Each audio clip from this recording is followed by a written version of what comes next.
আসসালামু আলাইকুম বন্ধুরা, আশা করি ভালো আছেন সবাই। আজকের ভিডিওতে আমি দেখাবো কিভাবে আমরা মাইক্রোসফট ওয়ার্ডে এক্সেলের মতো করে এই যোগ এবং গুণ করা যায়। যেমন ধরুন এখানে একটি টেবিল আছে, এই টেবিলে যখন আমি কোয়ান্টিটি চেঞ্জ করছি এবং যখন আমি এখানে টোটাল অ্যামাউন্টের ঘরে আসছি তখন অটোমেটিক এই ফিগারগুলো চেঞ্জ হচ্ছে। আবার দেখুন নিচের দিকে এই কোয়ান্টিটি যখন আমি চেঞ্জ করলাম, নিচের দিকে যখন আসবো তখন অটোমেটিক টোটাল কোয়ান্টিটি চেঞ্জ হচ্ছে। তো আজকে আমি দেখাবো কিভাবে মাইক্রোসফট ওয়ার্ডে এই যোগ এবং গুণ করা যায়। তো চলুন শুরু করা যায়।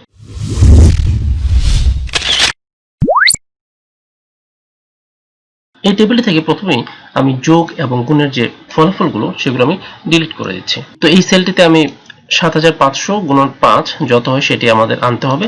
এটি করার জন্য আমরা এই যে লেআউট থেকে আমরা যাব ফর্মুলাতে। এখানে একটি ফর্মুলা ডায়ালগ বক্স আসবে। এখান থেকে আমাদের ডিফল্ট অবস্থা দেওয়া আছে সাম ব্র্যাকেট লেফট।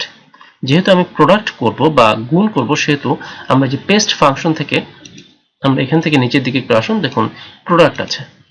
আমি এর আগে যেটি লেখা ছিল সেগুলো আমি ডিলিট করে দিচ্ছি। অর্থাৎ এখন থাকলো ইকুয়াল প্রোডাক্ট। এন্ড প্রোডাক্ট হবে কোনটার কোনটা? প্রোডাক্ট হবে আমার ৭৫০০ এবং ৫-এ। সো আমি লিখে দেব লেফট, LEFT লেফট। এবার আমরা ওকে প্রেস করব। দেখুন ৩৭৫০০ আমার ফলাফল চলে আসলো। পরেরটা আমি সেম ভাবে করব। আমি ফর্মুলাতে ক্লিক করব। যেহেতু আমি প্রোডাক্ট করব সেহেতু আমি সাম অ্যাবাভ কেটে দিচ্ছি। নিচে থেকে পেস্ট ফাংশনের ঘর থেকে আমি প্রোডাক্ট নিয়ে নিলাম। এবার যেহেতু লেফটে আমার সংখ্যাগুলো আছে সুতরাং আমি লিখে দিলাম LEFT লেফট। এবার ওকে প্রেস করছি। তাহলে ৪০৫০ আমার চলে আসলো। এই কাজগুলো আমি এখন একটু শর্টকাটে করি। সেটা হচ্ছে এখানে আমার যেহেতু ফর্মুলা দেয়া আছে আমি এই টোটাল সেলটি সিলেক্ট করে নিলাম।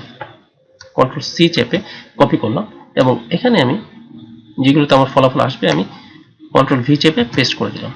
এবং এখানে কিন্তু এটার ফলাফল আছে, এটার ফলাফল আসেনি। তো এটার ফলাফল আনতে হলে আমি এগুলো সিলেক্ট করব, সবগুলো সিলেক্ট করে নিলাম এবং কিবোর্ড থেকে F9 প্রেস করব।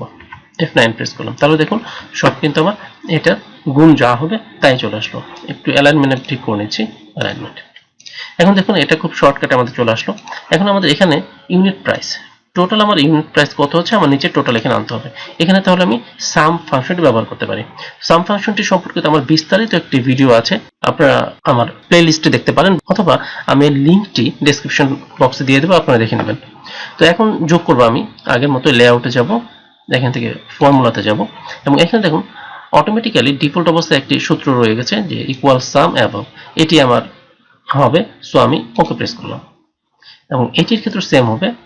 আমি এখানে ক্লিক করলাম, ফর্মুলাতে যাব এবং সাম অ্যাবভ আছে, অ্যাবভই আছে।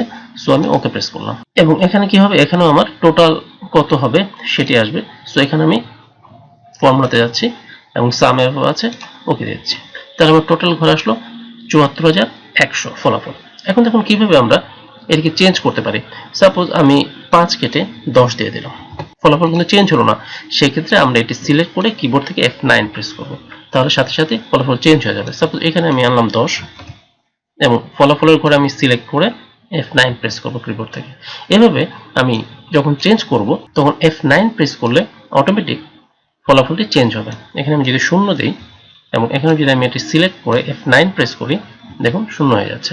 এবং এই ঘরগুলোতে যেহেতু যোগফল হবে আমি এখানে সিলেক্ট করে F9 প্রেস করছি, তাহলে চেঞ্জ হয়ে যাচ্ছে। এবং এখানে যেহেতু যোগ হবে সো আমি এটা সিলেক্ট করে F9 প্রেস করছি, তাহলে যোগফলগুলো চেঞ্জ হয়ে যাচ্ছে। তো এইভাবে আমরা খুব সহজে মাইক্রোসফট ওয়ার্ডে এক্সেলের মতো করে যোগ এবং গুণ করতে পারি।